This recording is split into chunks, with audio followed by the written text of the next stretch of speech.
प्रणाम है आप सभी का और स्वागत है आपका हमारे चैनल आत्म से अध्यात्म की ओर में। आज हम इस वीडियो के माध्यम से जानेंगे श्रीमद् भागवत महापुराण के तृतीय स्कंद के 9वें अध्याय के विषय में। सतगुरु सतनाम आदि माता अलख निरंजन होवहु वांछित फल दुहक भंजन। ओम श्री गणसाय नमः। अथ 9वां अध्याय। शीर्षक ब्रह्मा जी द्वारा भगवान की स्तुति। आइए अब कथा का आरंभ करते हैं। ब्रह्मा जी ने कहा कि प्रभु, आज बहुत समय के बाद मैं आपको जान सका हूँ। अहो, कैसे ये दुर्भाग्य की बात है कि देहधारी जीव आपके स्वरूप को नहीं जान पाते। भगवान, आपके सिवा और कोई वस्तु नहीं है। जो वस्तु प्रतीत होती है वह भी स्वरूपतः सत्य नहीं है, क्योंकि माया के गुणों के शोभित होने के कारण केवल आप ही अनेकों रूपों में प्रतीत हो रहे हैं। देव, आपकी चित्त शक्ति से प्रकाशित रहने के कारण अज्ञान आपसे सदा ही दूर रहता है। आपका यह रूप, जिसके नाभि कमल से मैं प्रकट हुआ हूँ, सैकड़ों अवतारों का मूल कारण है। इसे आपने सत्पुरुषों पर कृपा करने के लिए पहले पहल प्रकट किया है। परमात्मा, आपका जो आनंद मात्र भेद रहित अखंड तेजोमयी स्वरूप है, उसे मैं इससे भिन्न नहीं समझता। इसीलिए मैं विश्व की रचना करने वाले होने पर भी विश्वतीत आपके ही अद्वितीय रूप का ही शरण ली है। यही संपूर्ण भूत इंद्रियों का भी अधिष्ठान है। हे विश्व कल्याण में मैं आपका उपासक हूँ। आपने मेरे हित के लिए ही मुझे ध्यान में अपना रूप दिखलाया है। जो पाप आत्मा विषयासक्ति जीव है, वे ही इस प्रकार अनादर करते हैं। मैं तो आपको इसी रूप में बार बार नमस्कार करता हूँ। मेरे स्वामी, जो लोग वेद रूप वायु से लाई हुई हैं, आपके चरण रूप कमल कोश के गंधों को अपने कपूरों से ग्रहण करता हूँ। उन अपने भक्तजनों के हृदय कमल से आप कभी दूर नहीं होते, क्योंकि वे पराभक्ति रूप डोरी से आपके पद पद्मों को बांध लेते हैं। जब तक पुरुष आपके अभयप्रद चरण बिंदु का आश्रय नहीं लेता, तभी तक उसे धन, घर और बंधुजनों के कारण प्राप्त होने वाले भय, शोक, लालसा, दीनता और अत्यंत लोभ आदि सताते रहते हैं। तभी तक उसे में मेरे और मेरेपन का दुराग्रह रहता है, जो दुखों का एकमात्र कारण है। जो लोग सब प्रकार के अमंगलों को नष्ट करने वाले आपके श्रवण कीर्तन आदि प्रसंगों से इंद्रियों को हटाकर लेस मात्र विषय सुख के लिए दीन और मन ही मन ललायित होकर निरंतर दुष्कर्मों में लगे रहते हैं, उन विचारों की बुद्धि देव ने हर ली है। अच्युत उरुक्रम इस प्रजा को भूख, प्यास, बात, पित्त, कफ, सर्दी, गर्मी, हवा और वर्षा से परस्पर एक दूसरे से ही तथा कमाग, अग्नि, दुसह, क्रोध से बार बार कष्ट उठाते देखकर मेरा मन बड़ा ही खिन्न होता है। स्वामी, जब तक मनुष्य इंद्रिय और विषय रूपी माया के प्रभाव से आपसे अपने को भिन्न देखता है, तब तक उसके लिए इस संसार चक्र की निवृत्ति नहीं होती। यद्यपि यह मिथ्या है, तथापि कर्मफल भोग का क्षेत्र होने के कारण उसे नाना प्रकार के दुखों में डालता रहता है। देव, औरों की तो बात ही क्या है, जो साक्षात मुनि हैं, वे भी यदि आपके कथा प्रसंग से विमुख रहते हैं तो संसार में उन्हें फंसना पड़ता है। वे दिन में अनेक प्रकार के व्यापारों के कारण विक्षिप्त चित्त रहते हैं, रात्रि में निद्रा के अचेत में पड़े रहते हैं। उस समय भी तरह तरह के मनोरथों के कारण क्षण क्षण में उनकी नींद टूटती रहती है, तथा दैववश उनकी आर्य सिद्धि के सब उद्योग भी विफल होते रहते हैं। नाथ, आपका मार्ग केवल गुण श्रवण से ही जाना जाता है।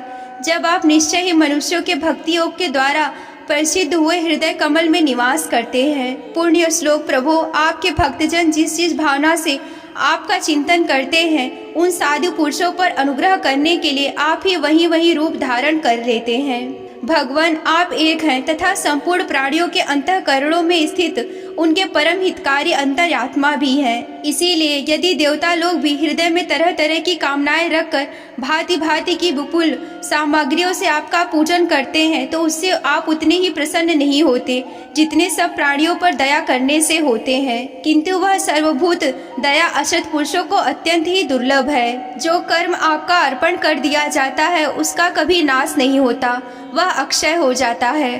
अतः नाना प्रकार के कर्म, यज्ञ, दान, कठिन तपस्या और व्रत आदि द्वारा आपको प्रसन्नता प्राप्त करना ही मनुष्य का सबसे बड़ा कर्मफल है, क्योंकि आपकी प्रसन्नता होने पर ही ऐसा कौन सा फल है जो सुलभ नहीं हो सकता।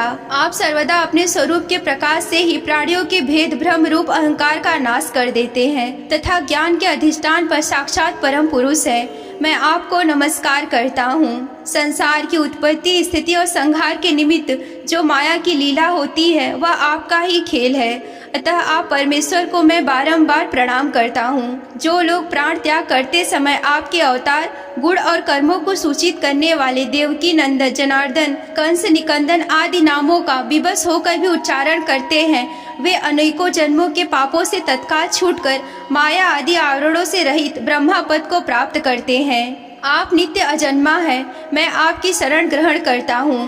भगवान, इस विश्व रूप के वृक्ष में आप ही विराजमान हैं। आप ही अपनी मूल प्रकृति को स्वीकार करके जगत की उत्पत्ति, स्थिति और प्रलय के लिए मेरे, अपने और महादेव जी के रूप में 3 प्रधान शाखाओं में विभक्त हुए हैं। प्रजापति एवं मनु आदि शाखा प्रशाखाओं के रूप में फैलकर बहुत सी विस्तृत हो रहे हैं। मैं आपको नमस्कार करता हूँ। भगवान, आपने अपनी आराधना को ही लोगों के लिए कल्याणकारी स्वधर्म बताया है, किंतु वे इस ओर उदासीन रहकर सर्वदा विपरीत कर्मों में लगे रहते हैं। ऐसी प्रमाद की अवस्था में पड़े हुए इन जीवों की जीवन आशा को जो सदा सावधान रहकर बड़ी शीघ्रता से काटता रहता है, वह बलवान काल भी आपका ही रूप है। मैं उसको भी नमस्कार करता हूँ। यद्यपि मैं सत्यलोक का अधिष्ठाता हूँ, जो 2 पराधर्य पर्यंत रहने वाला और समस्त लोकों का वंदनीय है, तो भी मैं आपके उस काल रूप से डरता हूँ। उससे बचने और आपको प्राप्त करने के लिए मैंने बहुत से समय तक तपस्या की है। आप ही अधियज्ञ के रूप में मेरे इस तपस्या के साक्षी हैं। मैं आपको नमस्कार करता हूँ। आप पूर्ण काम हैं, आपको किसी विषय सुख की इच्छा नहीं है, तो भी आपने इस बनाई हुई धर्म मर्यादा की रक्षा करने के लिए पशु, पक्षी, मनुष्य और देवता आदि जीव योनियों में अपनी ही इच्छा से शरीर धारण करके अनेकों लीलाएं की है। ऐसे आप पुरुषोत्तम भगवान को मेरा नमस्कार है। प्रभु, आप अविद्या, अस्मिता, राग, द्वेष और अभिनिवेश 5 में से किसी के भी अधीन नहीं है। तथापि इस समय जो सारे संसार को अपने उदर में लीन कर भयंकर तरंगमालाओं से विशुद्ध प्रलय कालीन जल में अनंत विग्रह की कोमल शैया पर शयन कर रहे हैं, वह पूर्व कल की कर्म परंपरा से श्रमित हुए जीवों को विश्राम देने के लिए ही है। आपके नाभि कमल रूप भवन से मेरा जन्म हुआ है। यह संपूर्ण विश्व आपके उदर में समाया हुआ है। आपकी कृपा से ही त्रिलोक की रचना रूप उपकार के प्रवृत्त हुआ हूँ। इस समय योग निद्रा का अंत हो जाने के कारण आपके नेत्र कमल विकसित हो रहे हैं। आपको मेरा नमस्कार है। आप संपूर्ण जगत के एकमात्र सुहृदय और आत्मा हैं तथा शरणागतों पर कृपा करने वाले हैं। अतः आपने जिस ज्ञान और ऐश्वर्य से विश्व को आनंदित करते रहते हैं, उसी से मेरी बुद्धि को भी युक्त करें, जिससे मैं पूर्व कल्प के समान इस समय भी जगत की रचना कर सकूं। आप भक्त आकांक्षाओं के कल्पतरु हैं। अपनी शक्ति लक्ष्मी जी के सहित अनेकों गुणा अवतार लेकर आप जो जो अद्भुत कर्म करेंगे, मेरा यह जगत की रचना करने का उद्यम भी उन्हीं में से एक है।